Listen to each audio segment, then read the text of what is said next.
Ce jour dédié pour l'élévation de l'âme de Eliane Chabika Cohen Batalis Biba, donc c'est aujourd'hui l'anniversaire du décès de Chona Livracha de mémoire béni. À la question de Rouven, à quoi correspond dans la Torah la couleur rousse? Parce qu'il y a un poil qui commence à pousser sur la barbe de couleur rousse. Alors pour nous, ça ne veut absolument rien dire. Mais si je pose la question, au niveau des grandes personnalités du peuple juif, oui. Esav, il est né roux, d'accord? Et son prénom, son surnom, c'est Edom, rouge. Alors, j'ai fait un cours, je ne vais pas le refaire maintenant. Pourquoi est-ce qu'on l'appelle au nom d'une couleur?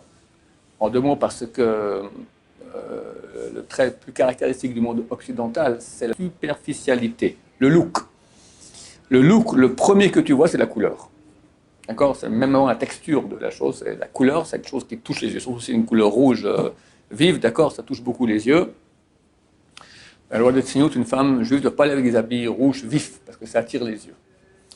Donc ça, c'est le monde occidental. D'ailleurs, vous voyez très bien tous vos appareils. D'accord, aujourd'hui, on est dans la civilisation du look. D'accord, les images, la pornographie, la mode, même la nourriture. Tu as beaucoup plus de plaisir à regarder le plat qu'à le manger. D'accord, il y a toute une suggestion qui se fait. Les pubs, d'accord, c'est tout des menteurs. Tout, ça touche les yeux sans cesse. Et bien sûr, au dépend de l'intériorité, qui est la vérité, qui est exactement le contraire de tout ce qui est la vraie Torah, c'est caché. Plus une chose en Torah, elle est vraie, elle est profonde, plus elle est cachée. Parce que le fait qu'on puisse voir de façon ostensible, c'est contraire à la Torah. Les choses cachées, on est dans le monde du mensonge. Donc tout ce qui est ostensible, c'est mensonger. Tout ce qui est vrai reste caché. Donc messianique, la vérité, c'est marqué que lorsque Dieu a créé le monde, alors il dit qui est la lumière, Hi-Or, qui est la lumière. Hi-Or, et la lumière fut. C'est marqué qu'il a caché. Mais on voit bien qu'il y a quand même de la lumière ici. Hein. Le soleil, le néon, d'accord. On ne parle pas de cette lumière-là, on parle de la lumière intérieure. En fait, chacun, il éclaire de son intérieur. Aujourd'hui, c'est caché. En fait, si on éteint la lumière, on voit que la lumière qui est aujourd'hui, c'est le reflet des photons sur les champs électromagnétiques de tes électrons qui tournent autour de tes noyaux. D'accord? Mais toi, tu n'es pas lumineux. Tu n'es pas lumineux. Mais il y a une lumière intérieure, elle est cachée. Donc, messianique, cette lumière va se dévoiler.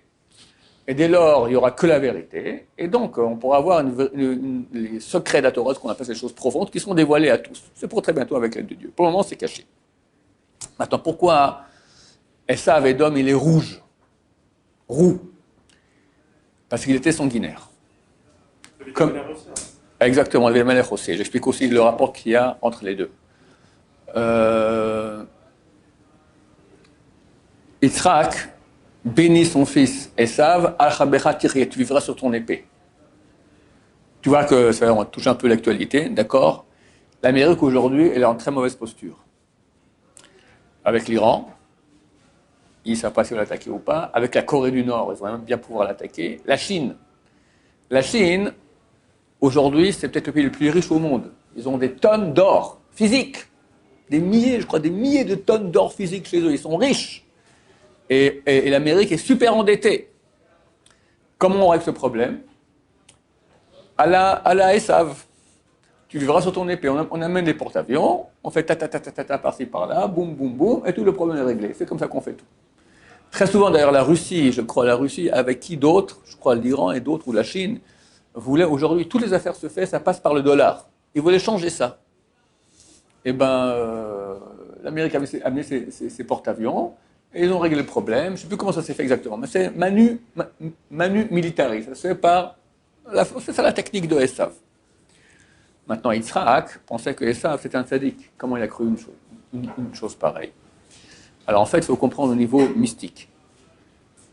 Abraham va amener sur terre la mida, on va dire l'axe de comportement d'Hachem avec l'humanité qui s'appelle le chesed.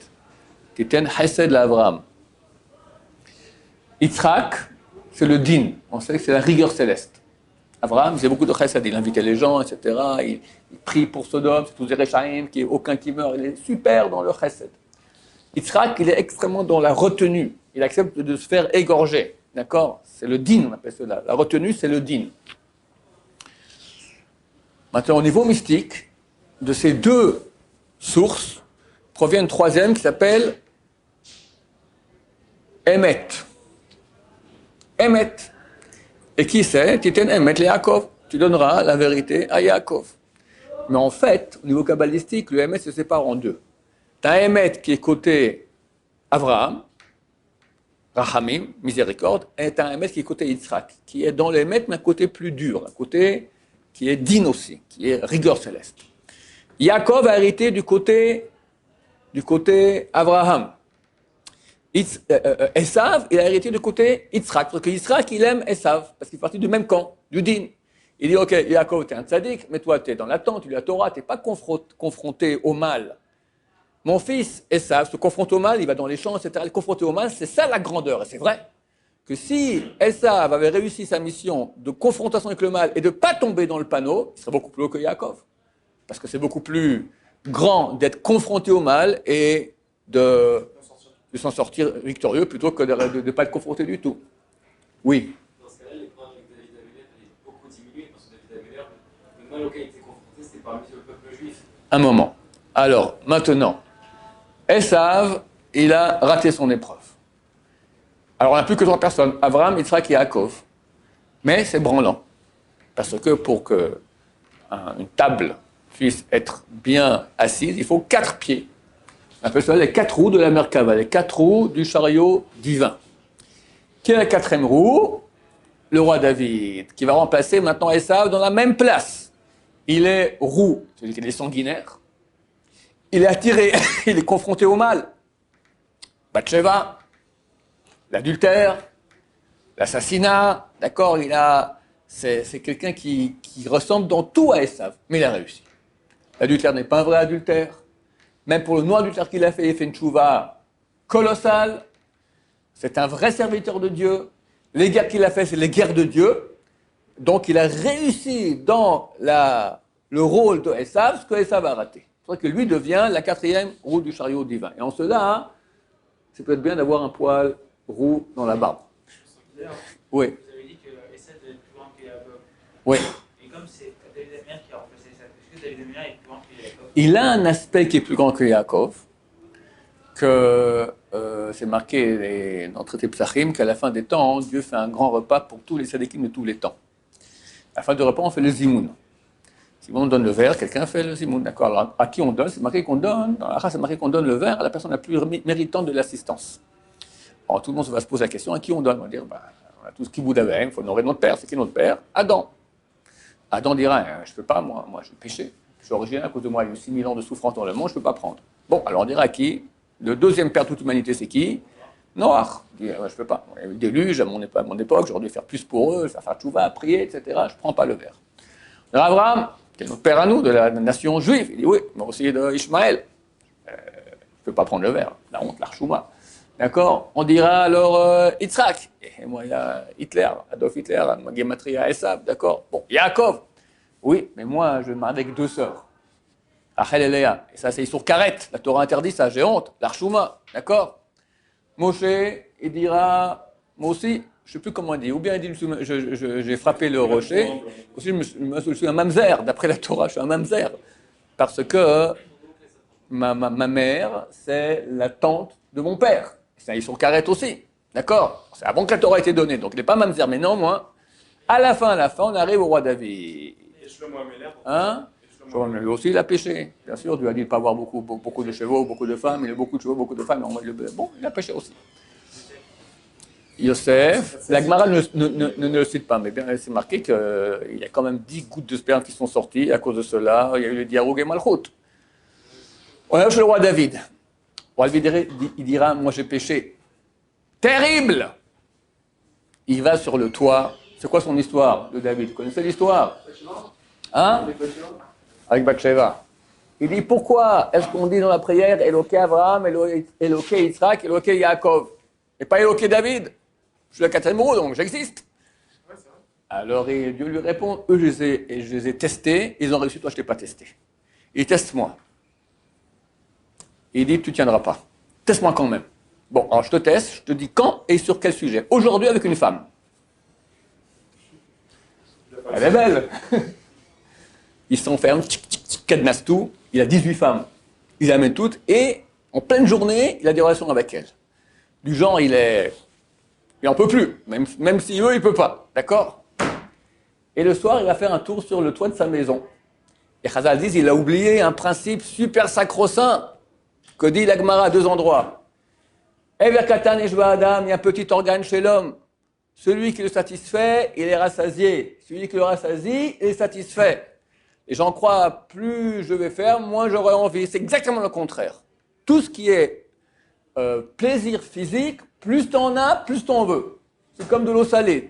Tu as assoiffé, tu bois de l'eau salée, t'es désaltéré. Mais une minute après, t'es encore plus assoiffé, etc. Pour tous les plaisirs. Tu prends, c'est pour le sucre, c'est pour la drogue, c'est pour la musique, c'est pour les filles, c'est pour tout. L'argent, on n'en parle pas, d'accord?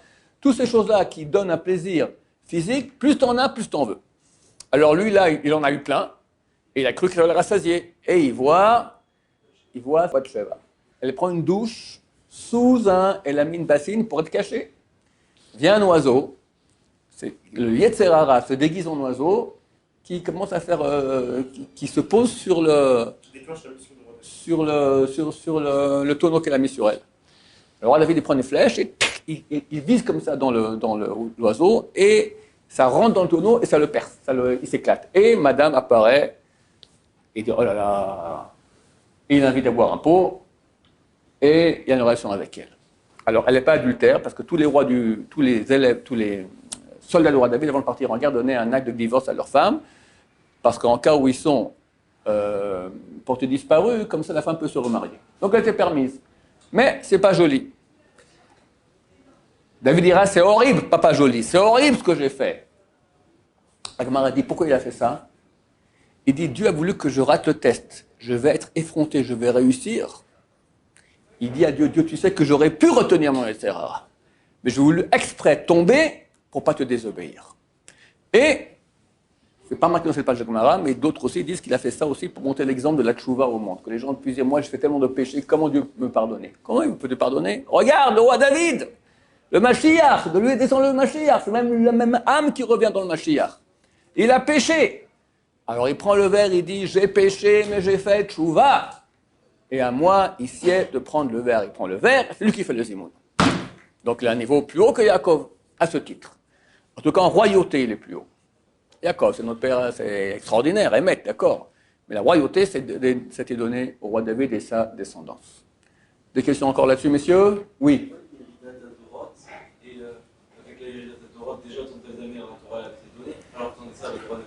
Oui, tu dis, il y a une baisse des générations. Donc le roi David, il est plus bas que Yaakov. Il se peut.